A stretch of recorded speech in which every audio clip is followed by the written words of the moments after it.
Oke, jadi kita lanjut lagi.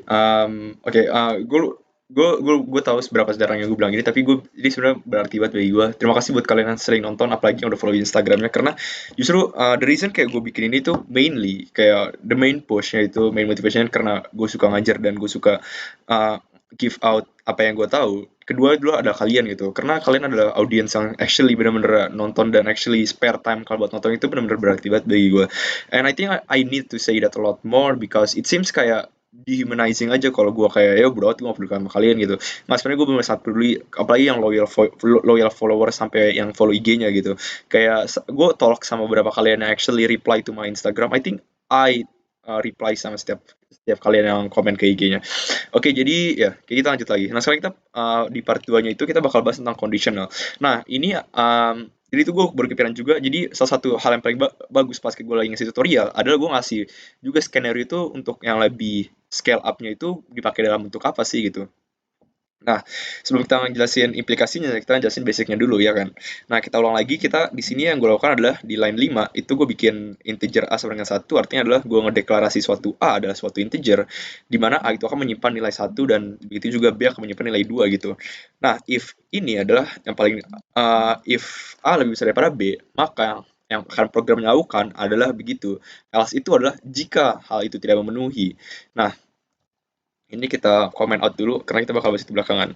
Nah, jadi misalnya di aplikasinya itu kayak gini. Kayak gue bikinnya tuh agak repot sih. Hmm. Ya, misalnya gini aja sih. Misalnya kalau kalian mau bikin, misal vending machine gitu. Misalnya kan vending machine itu kan nge-scan mata uang kan. Nah, itu kan ada mata uang 10.000, ada 20.000, ada 50.000 kan. Nah, jadi dalam program itu, kalau kalian pernah pakai vending machine, pas di-scan misalnya kayak, oh, gue dapet, misalnya anggap si berdasar gue sebenarnya nggak tahu cara dia nge-scan mata uangnya itu sebenarnya yang di-scan apa gitu. Apakah ada suatu sensor, apakah ada suatu garis-garisnya, anggap kita bilang ada suatu barcode gitu. Nah, programnya akan look something like this gitu. Nah, di sini tuh akan dipanggil suatu function gitu mungkin kayak if mata uangnya itu memenuhi kriteria ini, misalnya memenuhi kriteria tersebut, maka programnya akan mengeksekusi program ini gitu. Nah, untuk yang lebih dasarnya kita lakukan adalah ketika A lebih besar daripada B, maka yang kita lakukan adalah kita nge-put atau nge-print tulisan A lebih besar gan atau lebih besar daripada B gan. Nah, kita nge-print sederhana seperti di sini gitu. Kayak nah anggap ada suatu program yang bisa naruh printout ini ke suatu LCD gitu atau kita bilang terima kasih di sini kayak sorry, terima kasih telah membeli. Nah, anggap kayak suatu program di Funimation telah memenuhi dan kita pengen nge-display print kalimat ini di ininya. Nah, kita lakukan hal seperti ini. If A bisa daripada B, maka kita berikan di ID-nya terima kasih telah membeli. Oh, sorry, B-nya lebih besar. Kita bikin A-nya itu berarti 10 di sini konteksnya. Terima kasih telah membeli kan. Nah, itu adalah basicnya gitu. Nah, dari situ kita bisa melakukan hal yang lebih banyak lagi gitu. Dan kita bisa eksekusi sesuatu hal dan lain-lain gitu. Tetapi untuk itu topik for another day lah gitu. Dan karena kita ngejar waktu juga biar kalian nggak bosan, kita lanjut dulu. Nah, berarti kan sudah lumayan jelas. Nah, terus kita jelasin tentang ternary operator gitu. Nah, ternary operator itu adalah, nah konteks di sini kan nilai paling besar adalah persen D dan kalau kalian nonton part satu, gue sering nonton part satu karena gue nggak perlu jelasin persen D sama slash n itu artinya untuk apa. Nah, gue akan kasih video part satunya itu di kanan atas di tulisan i-nya itu ada teksnya. Terus atau di description juga gue kasih deh. Ya udah, jadi kan kalau di sini kan kalau jika koma A lebih besar daripada B, tanda tanya A titik 2 B gitu. Nah, artinya adalah nah dia akan nge-print out suatu angka berdasarkan kondisi ini. Nah, jika A lebih besar daripada B, maka dia akan nge-print yang di kiri, yaitu adalah A. Nah, jika sebaliknya, jika B besar daripada A, maka dia akan nge-print yang B-nya. Nah, terus kalau kita coba di sini, kita bikin lagi deh. Kita bikin di sini putusnya itu A lebih besar daripada B aja. Terus di sini kita bikin lagi B untuk bikin simple. Nah, nah dia juga bilang kan di berdasarkan printf ini nilai paling besar adalah 10 karena kondisi ini terpenuhi maka dia akan ngeprint nih value dari di sini yang integer a ini ya kan. Dan terus gue belum menjelasin curly braces ini untuk apa. Nah, curly braces itu akan menjadi penutup gitu. Misalnya kalau kita comment out ini semua, sorry, gimana sih gue lupa. Nah ya gini.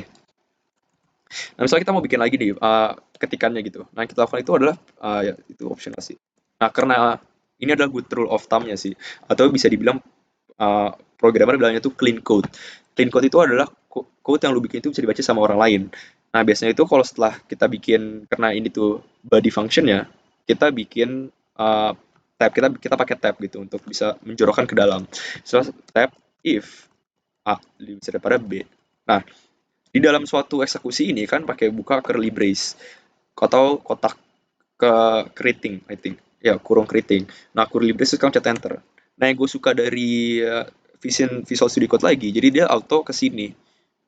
Nah, kalian bayangin kalau kalian bikin di Notepad deh. Sebenarnya kalian bisa coding di Notepad, sumpah gue gak bercanda. Jadi itu kan tinggal save aja filenya itu sebagai file misalnya halo.cpp.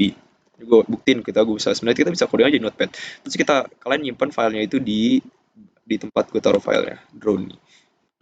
Nah, setelah gue bikin di Essential, terus gue bikin di Basic Syntax. Nah, gue bikin ini deh, halo CPP. Nah, terus gue bikin kan. Terus gue bikin ya, nih di sini gue tulis include cstdio using namespace. Kayaknya kita bikin buat video ini, buat materi ini aja di video ini, soalnya gue terlalu takes much time gitu. Terus int main. Nah, terus kalian pengen bikin ini nih. Dah, terus kan ternyata nggak ada kan. Nah, terus kan harus manually ke sini, terus kalian pencet ini. Nah, ini baru udah save time banget kalau kalian pakai Visual Studio Code. Nah, misalnya kalau gue bikin di sini asal dengan 10, terus di sini gue bikin ya udahlah, gue bikin aja lah yang gampang lah ya. Gue bikin puts uh, halo, sorry, salah. Puts halo dan terus gini. Nah, kan ini udah gue save kan, dan terus ini bisa gue run dari sini. Oh sorry, gue ada yang kurang. Return 0. Terus ini gue juga belum pakai titik koma. Nah, terus gue run. Bisa kan? Bisa nggak ada yang terlarang di sini. Dan masalah itu ya masalah kalian mau nggak kayak gitu berkali kalian kalau mau ganti terus kalian ke sini terus kalian harus save terus kalian kalau lupa pakai tanda titik koma nggak ada yang bakal ngasih tahu minimal kalau gue di sini gue hapus tanda titik komanya bakal ada yang ngasih tahu gitu bakal ada problems kayak expected e after expression oke gue salah dia ngasih tahu line 5 line 19 kan ya udah gue kasih tahu benar dan begitu yeah, I think that's all untuk tentang conditionals terus. Sorry, I think it takes time. Kayak gue bikin itu berapa lama tadi ya? Kayak 8:12 ya sih 5 menit untuk jelasin ini doang. Oke, jadi itu dulu buat conditionals. Kita akan selanjutnya bakal bikin loop sama for. Switch loop sama for. Oke, thank you.